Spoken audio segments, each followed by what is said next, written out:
amablemente a integrar las notas de este programa que tenemos hoy.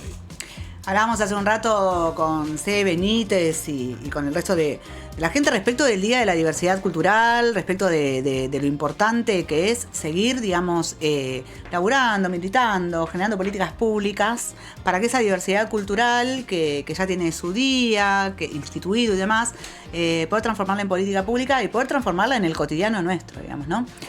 Bueno, le invitamos a Zulema Enríquez, una amiga, una compañera. Zulema es directora de Diversidad y Prácticas Identitarias del Instituto Cultural de la Provincia de Buenos Aires. Bienvenida y gracias por venir. Ay, muchas gracias a ustedes por la invitación, gracias por recibirme acá en la radio pública. Además, es un orgullo siempre la comunicación desde esta mirada pública con lo que eso significa, ¿no? Uh-huh. La defensa de las políticas del Estado y sobre todo también desde las perspectivas, ¿no?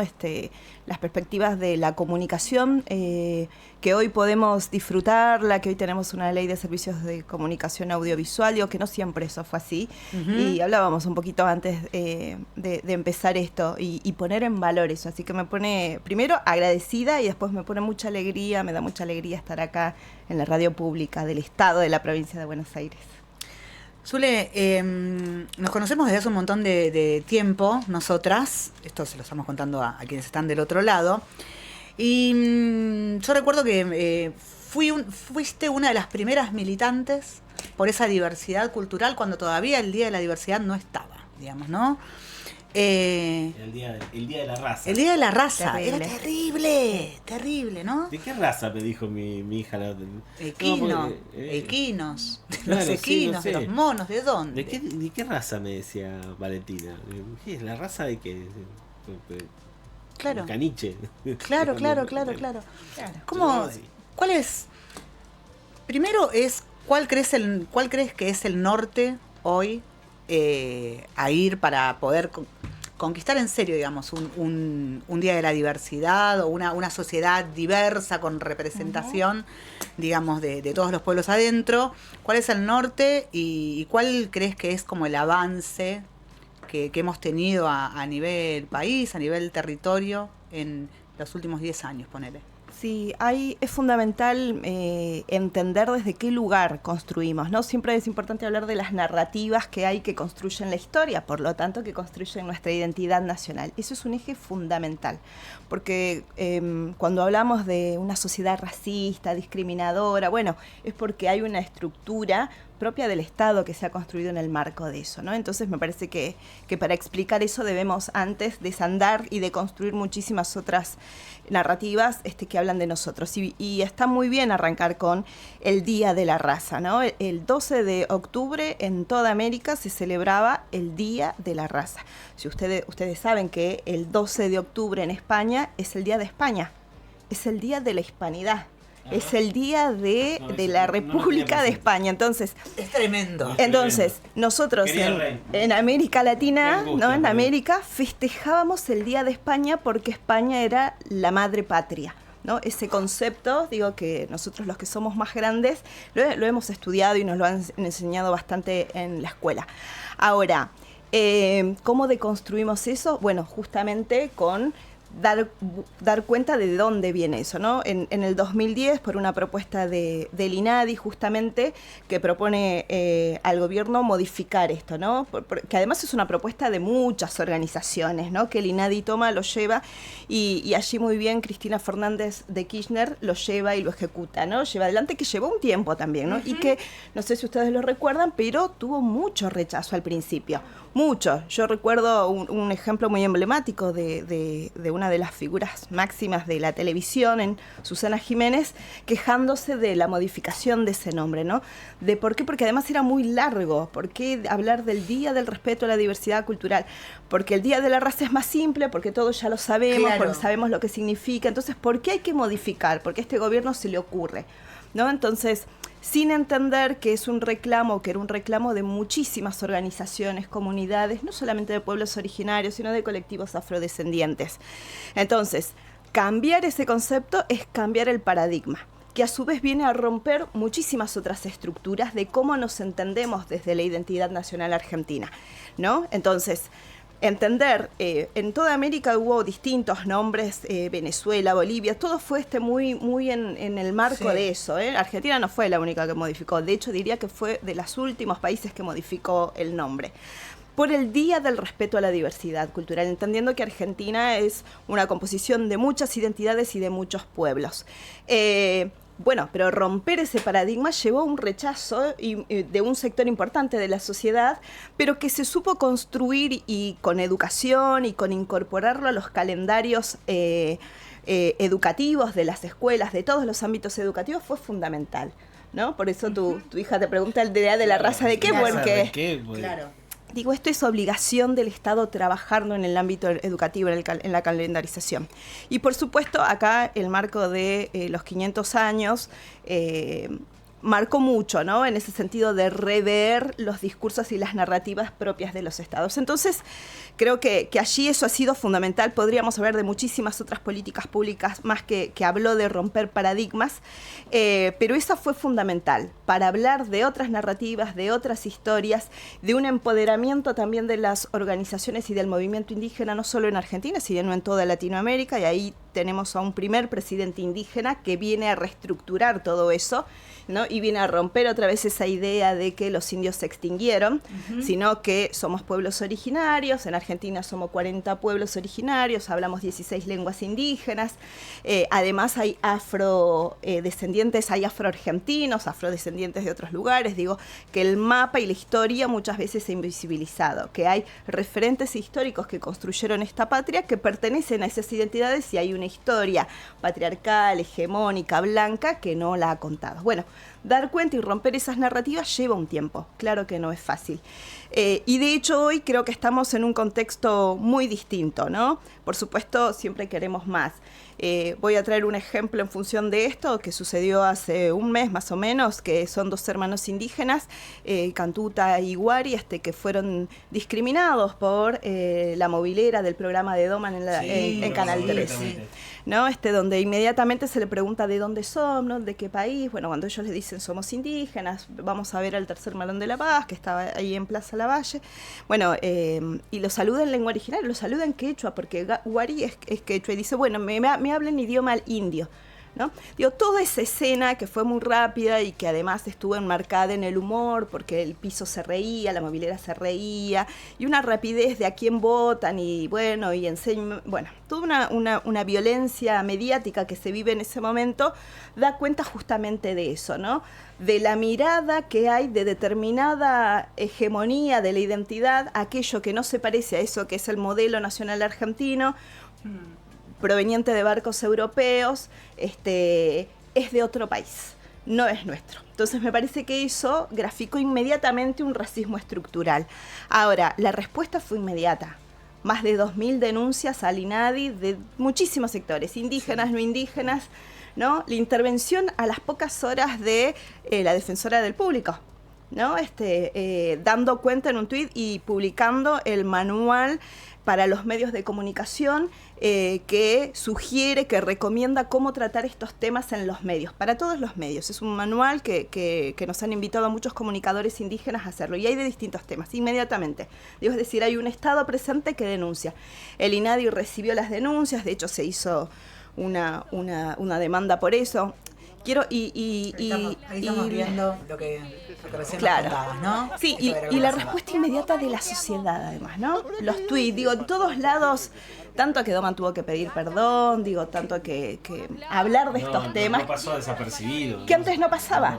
Digo, de estos hechos los vemos, ¿cuántas veces? Digo, lo hemos visto, los que están en los medios. Igual le costó un montón tomar la sopa a Doman, O sea, no quería, como que en un momento, hasta que el otro día, después del revuelo que se había armado, tuvo que pedir disculpas. Entonces me parece que hoy, claro, hay otra sociedad.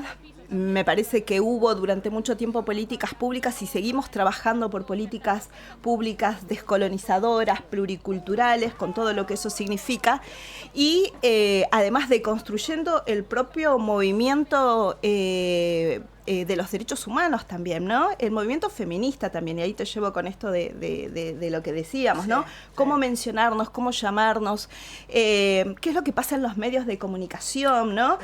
Entonces hay un trabajo importantísimo, por eso cuando hablamos de descolonización hablamos de esto, y cuando hablamos de racismo estructural hablamos de esto, porque entendemos que el Estado Nacional Argentino se construyó en el marco del genocidio, del exterminio de un otro que era barbarie, que no era la civilización, que eran los indios que ocupaban territorio. Entonces, cuando un Estado se construye en el marco de la pulsión de la violencia, hay una construcción de la otredad y un racismo legitimado, ¿no? Es que me parece que es esa la palabra, la legitimación de un racismo que bueno, que claramente cuenta una historia completamente distorsionada, ¿no? Exacto, y que por eso nuestra responsabilidad es romper con eso, ¿no? Y se ha hecho mucho en estos últimos años, en toda Latinoamérica también, digo, la coyuntura política ha servido para esto también, insisto, con la presencia de un presidente indígena y Bolivia siempre como horizonte de todo lo que por supuesto es muy distinto a Argentina, no podemos compararlo, pero eso también a revernos, ¿no? Y sobre todo como sociedad. ¿Qué nos pasa como sociedad, ¿no? Esto de dónde venimos, el cuestionarnos, los términos, el lenguaje, ustedes saben que el lenguaje es poder, ¿no? El humor, ¿de dónde hacemos humor? ¿De qué nos reímos? Sí. Bueno, muchísimas cosas que hablan y dan cuenta de quiénes somos, y eso es lo que estamos reconstruyendo y trabajando para modificarlo, ¿no? Sí, pienso que es lo que se discute finalmente es el poder, ¿no? Empieza uno a discutir, o sea, la conformación, digamos, de este país también termina por discutir el poder, ¿no? Y el poder que es asimétrico, ¿no? Que es inclusive inclinado, ¿no? El poder de quien se ríe del distinto o de que se ríe de la diversidad, pensando que Argentina solo tiene que ser para blancos, ¿no? En esa patria pensada desde la España, no desde la Hispanidad. Y cómo desde la pendiente, desde el otro lado de la pendiente, hay acciones, hay movimiento, hay digamos, hay una disputa por el sentido de las palabras, ¿no? Que es necesariamente una disputa por el poder. Y eso me parece que hoy por hoy está cada vez más visible, ¿no? Bueno, ayer hablábamos con Flor Tenorio, justamente, que es una compañera de este programa que nos contaba la ceremonia previa al Encuentro Nacional de Mujeres que sucedió en Bariloche, ¿no? Que donde quizá la cuestión ahí está mucho más, si hoy por hoy, bueno, obviamente también en Jujuy, hemos tenido un año bastante complejo en términos de lo que ha ocurrido, de la avanzada liberal sobre estas cuestiones, ¿no? Y en este sentido, respecto a lo que nos contaba Flores, digamos, se busca convivir más armónicamente y con una mirada más integrada, ¿no? de esto, y no esta segregación blanca que de alguna manera nos ha traído hasta acá en un país con controversia, cuando en realidad debería ser un país con una mirada mucho más colectiva de lo que somos, ¿no? Sí, es que otra vez volvemos a esta idea del poder, vuelve a haber un sector que empieza a tener mucho más libre la voz de poder marcar esto, ¿no? Los discursos del negacionismo, los discursos de la estigmatización, ustedes lo saben, con la estigmatización al pueblo mapuche, tanto en el caso de Santiago Maldonado, de Rafael Nahuel, fue muy fuerte. Y ahora vuelve otra vez, pero no solamente al pueblo mapuche, sino a todos los pueblos originarios. Tenemos hoy una candidata a vicepresidenta que lo que está diciendo claramente es la eliminación de la ley 26.160, que es una ley que obliga al Estado Nacional a hacer un relevamiento territorial de las comunidades indígenas y sus territorios, y además prohíbe los desalojos. Entonces ella cree que esa ley es una ley que lo que hace es permitir usurpaciones, o sea, ella entendiendo que los pueblos originarios vienen de afuera, no existían antes del Estado, o sea, en contraposición a lo que dice nuestra Constitución nacional. Que es fantástica nuestra Constitución, o sea, lo plantea de una manera muy abierta, ¿no? O sea, Y por otro lado tenemos a otra candidata a presidenta que lo que está diciendo es que justamente va a implementar esas políticas que ya los hizo, ¿no? Digo, hay dos muertos, digo, ¿no? En el contexto de la lucha por los pueblos originarios. Y ante eso, las comunidades y las organizaciones indígenas nos organizamos. Yo vengo ayer justamente de una reunión con el Instituto Nacional de Asuntos Indígenas, con comunidades y organizaciones indígenas, para evaluar, ¿no?, el accionar del INAI con las comunidades, que es a nivel nacional el INAI, y yo participo como desde la provincia de Buenos Aires. Pero a su vez, la semana pasada, organizaciones y comunidades indígenas de todo el país elaboramos un documento donde claramente denuncia la violencia que sufren los pueblos originarios ante los discursos de negacionismo, ante los discursos de odio, ante la violencia y lo que se entiende por la ley 26.160, digo, todo el avance de la derecha, y eso lo hemos reflejado, y son comunidades y organizaciones, algunas que están muy politizadas porque tienen un trabajo, y algunas que para nada, pero entienden la necesidad y de que no hay otra que la unidad en este contexto. Y se presentó un documento donde se le presentó allí en el Comando Central de Unión por la Patria a Malena Galmarini y firmada por comunidades y organizaciones de todo el país. Entonces, lo que quiero decir es que claramente las comunidades, que también hay un concepto de la despolitización, ¿viste?, con una idea también de esa construcción de los indígenas o de los pueblos originarios. Y acá hay una mirada muy clara de las comunidades y las organizaciones, ¿no? La derecha no la queremos, o sea, porque lo que viene después es la estigmatización, la persecución política. Los hermanos detenidos, los hermanos del Malón de la Paz van a estar absolutamente, que ya, ¿no? Un poco, digo, lo que está pasando en Jujuy con Morales es terrible. Entonces, y lo vivimos con Milagros Sala también, ¿no? Que hoy está presa, digo.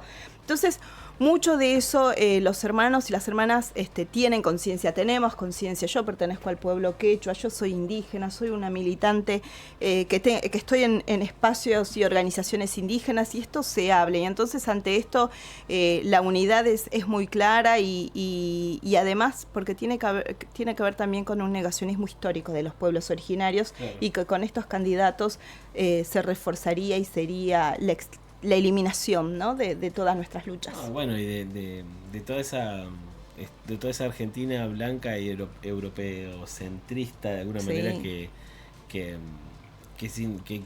suele volver a brotar, ¿no?, cada vez que estos temas se ponen en discusión, ¿no? Porque pareciera que, dicho desde acá, uno, listo, ya somos un país diverso, listo, ya no, bueno, si bien, digamos, cuando uno se mueve un poco de lo que es la provincia de Buenos Aires, existen, digamos, una reflexión respecto mucho más a las comunidades originarias, pero no, digo, con eso no quiere decir que no estén en disputa, que no estén en tensión, digo. Si no, Morales no lo haría. Si no, Morales no digamos, no, si no existirían los Morales. No existirían los Morales, no existiría digamos, todos los conflictos de los cuales hemos ido viendo que ocurrieron este año, ¿no?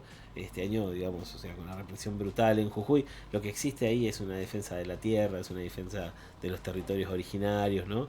Que están justamente en donde está el litio, que tan de alguna manera tan angurrientamente procuran, ¿no? Sí, los negociados, los recursos naturales, ¿no? Donde hay también, o sea, y es una de las cosas que hemos visto en las entrevistas a manifestantes que ocurrían, digamos, ¿no? O sea, desde acá lo que viene no se trata de castigar a la gente que está cortando una ruta.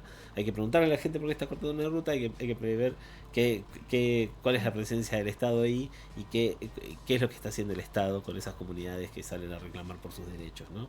Bueno, los maltrata, los cagapalos, los gasea, los hambrea, los discrimina, ¿no? Cuando se supone que el Estado nos tiene que representar y expresar de alguna manera a todos, ¿no? Y a todas y a todos.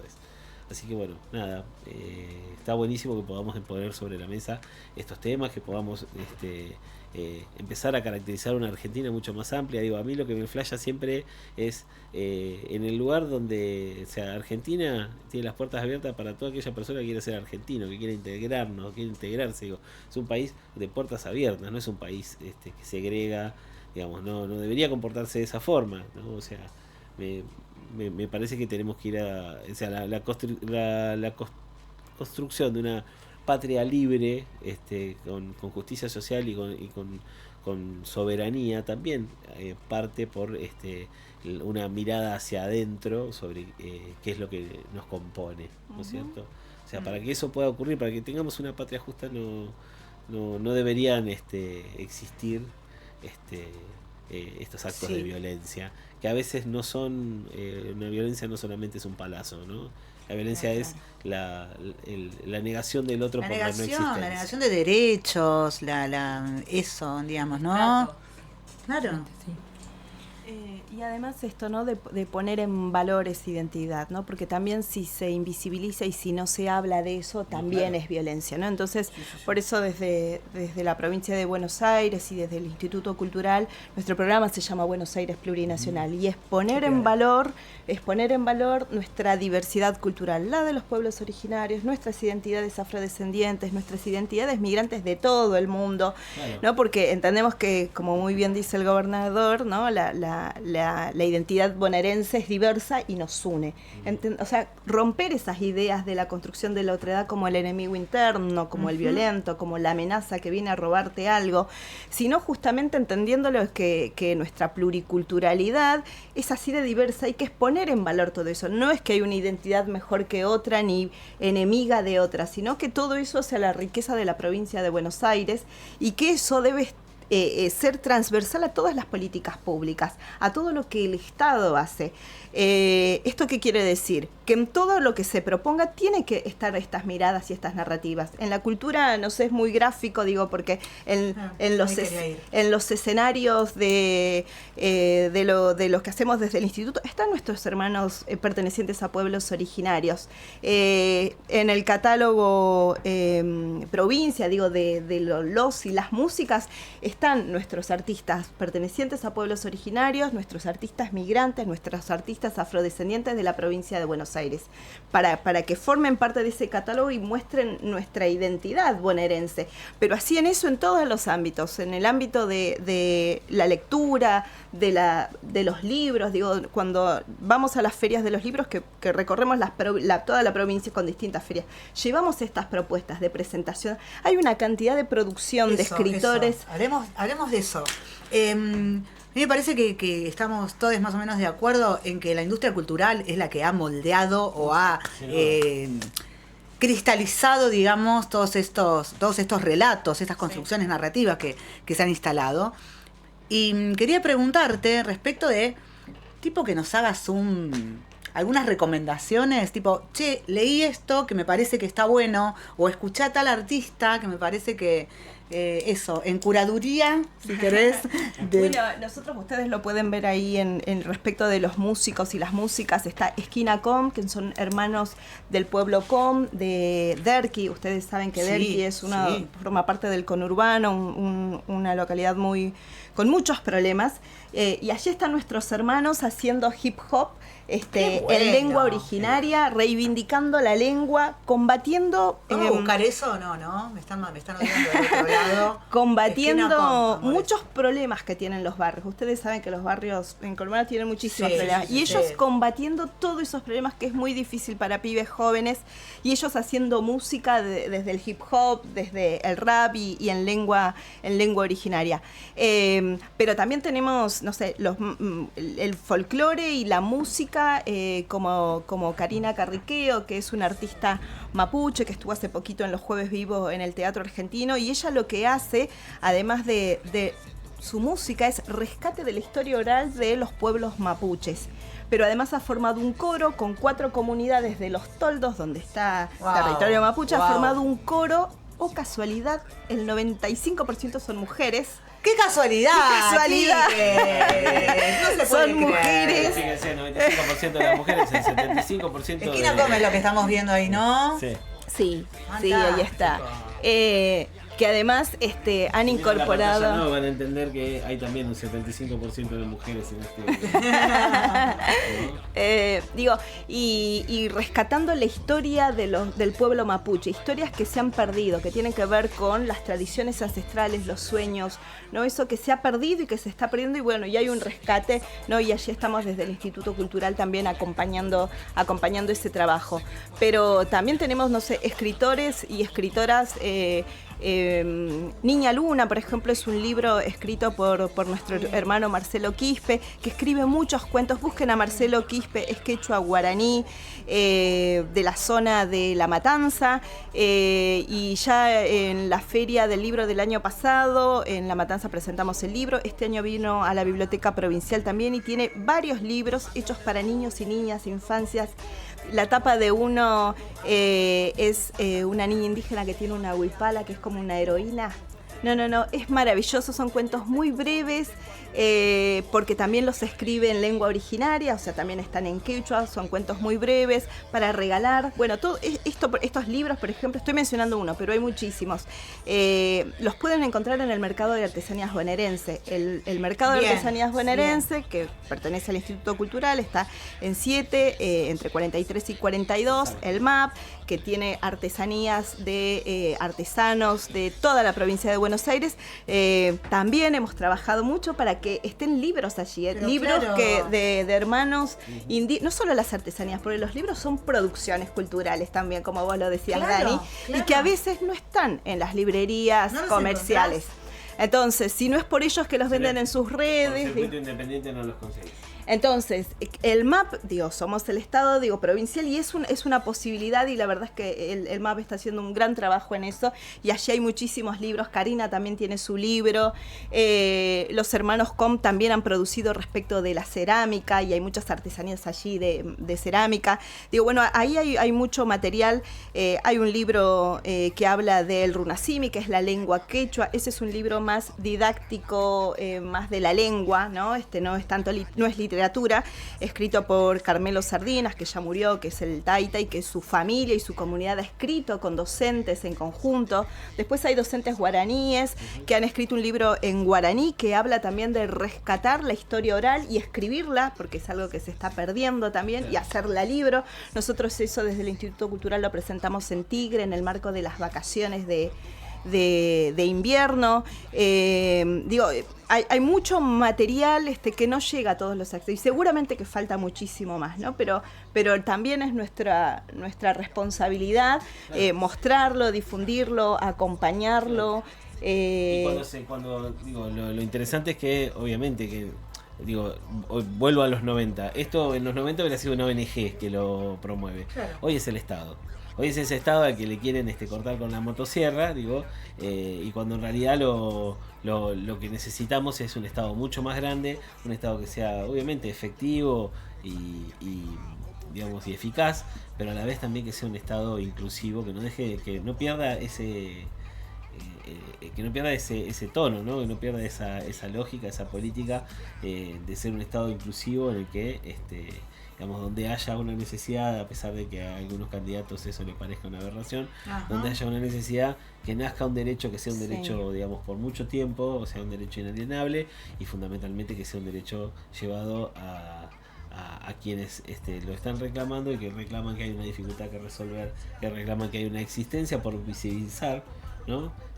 Y que que sin dudas es desde el Estado donde tiene que darse el lugar para esa visibilización y para esa para esa discusión también, porque en este caso nosotros no es que solamente estamos diciendo son las comunidades originarias tienen derechos, sino que son nuestros hermanos también, ¿no? Forman parte de este territorio. Nosotros formamos parte de él, porque hemos nacido acá, ¿no? Y que, en tal caso, en algún momento hemos sido migrantes, pero eso no somos originarios en algún lado. Exactamente. ¿No? En la provincia de Buenos Aires hay 120 comunidades dentro del registro provincial, no de comunidades indígenas. 120. ¿Dónde están? Están acá al lado. Claro. Acá en la ciudad de La Plata nada más hay muchísimas. Uh-huh. Digo, no, hay un trabajo también ahí de visibilizar eso, y el Estado tiene esa responsabilidad. Poner en valor las ceremonias y las lenguas también. Hay muchísimas ceremonias que tienen que ver con la cosmogonía, con la medicina ancestral, que existe y que va a seguir existiendo. Ahora, es responsabilidad del Estado acompañar eso, como acompaña ferias, como acompaña un montón de cosas. Entonces eso, la ceremonia de la Pachamama, uh-huh. ¿no? En la isla Martín García, esto desde la provincia de Buenos Aires, no es que lo hace el instituto, no es que lo hace una persona, lo hace la provincia de Buenos Aires, hace la ceremonia de la Pachamama en un centro que fue un campo de concentración de la campaña del desierto, como es la isla Martín García. No sabía, y así lo dijo el gobernador en una entrevista hace 4 días. Y a mí me da mucho orgullo que un gobernador nuestro de la provincia de Buenos Aires hable del genocidio de los pueblos originarios, ponga en valor y diga que la isla Martín García fue un centro de detención de los pueblos originarios y que hoy hay mucha historia para reivindicar, y lo estamos haciendo, que es llevando a donde hubo dolor, además de señalizarlo como un sitio de memoria para los pueblos originarios, además de esa señalización, ponerlo en valor con historia, que es la ceremonia de la Pachamama y todo lo que tiene la isla Martín García, que nosotros venimos trabajando profundamente ahí, y es un sitio maravilloso que además tiene muchísimas otras historias para contar. Pero así también en muchísimos otros lugares que ya son municipios plurinacionales, ¿no? Y que vienen trabajando esta identidad con esta perspectiva, bueno, acompañar eso, pero además llevarlo a otros lugares, digo, y eso es maravilloso. Digo, pienso en Tapalqué, por ejemplo, que piensan y que hicieron ceremonia y que van a hacer un festival y que piensan en un municipio plurinacional, donde trabajan no solamente con la historia de los pueblos, sino con los migrantes. Es increíble.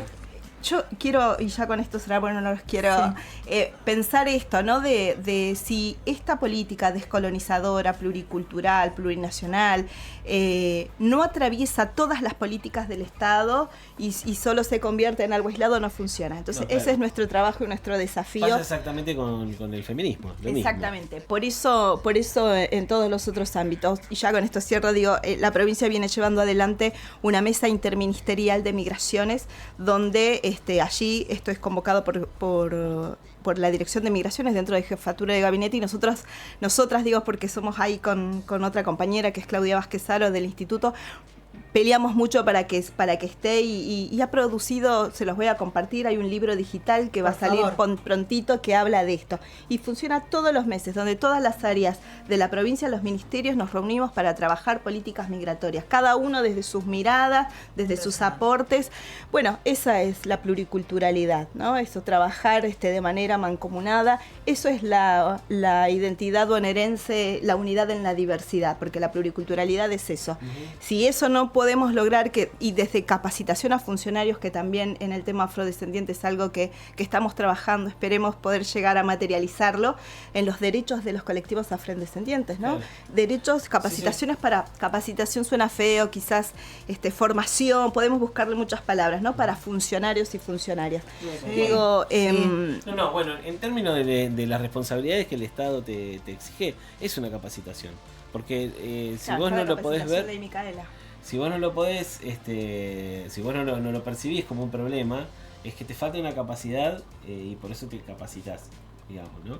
La formación, sí, en ese sentido, puede, digamos, circular alrededor de las escuelas. Digo, a mi hija, para el Día de la Diversidad, aprendió a contar hasta 10 en mapuche, por una canción, ¿no? Maravilloso. Y estaba enloquecida que sabía contar hasta 10 en mapuche, digamos, con la misma novedad y con la misma alegría que yo me acuerdo que conté a mi vieja que había aprendido a contar hasta 10 en inglés. Fíjate cómo va variando y qué importante es que el Estado comience a transformar su mirada respecto a eso. Sí, ¿no? Sí. Y cuando hay decisiones políticas, ¿no? Cuando hay un gobernador, y en nuestro caso nuestra presidenta del Instituto Cultural, Florencia Saintu, cuando hay decisiones, porque también digo que es esto, ¿no? Hay una política, tiene que haber una decisión para ello. Eso es como fundamental también, y a veces no se toma conciencia de eso. A veces cuando las cosas se dan, se cree que es dado, que es natural, que ya está conseguido. Ya pasó, ya lo discutimos, no pasa nada. Sí, ya está conseguido. Y digo, y te miro, digo, porque en el feminismo nos pasa. No, ya lo conseguimos, ya está. Pasa. Los derechos humanos son todos los días. Regarla porque no sabemos cuándo. constante. Viene el invierno de vuelta. Exactamente. Zule, gracias por esta visita. No, mil gracias a ustedes. Puertas abiertas, claramente. Hacernos llegar ese libro, así después lo compartimos con quienes están del otro lado. La info de dónde bajarlo y demás. Y claro que la idea es esa, digamos, ¿no? Seguir construyendo una nación, un Estado que sea para todos, todas, todes en su más amplia mirada. Así que gracias por venir a compartir un rato con nosotros. No, gracias por la palabra, por hacerla circular, por darnos la posibilidad de hablar y un Hayaya que es un fuerza para todos y todas para estos días en función de lo que queda y simplemente eso, ¿no? Una sociedad, un pueblo con más derechos, ¿no? Más igualitario, con menos injusticias. Eso es lo que queremos, nada más. Muchas gracias. Gracias. Muchas gracias. Gracias. Hudson, tenemos un problema, es esto, 221-508-2447, nuestra línea WhatsApp, @laune_ok en Instagram, @Hudson. Tenemos un problema. Musiquita, volvemos.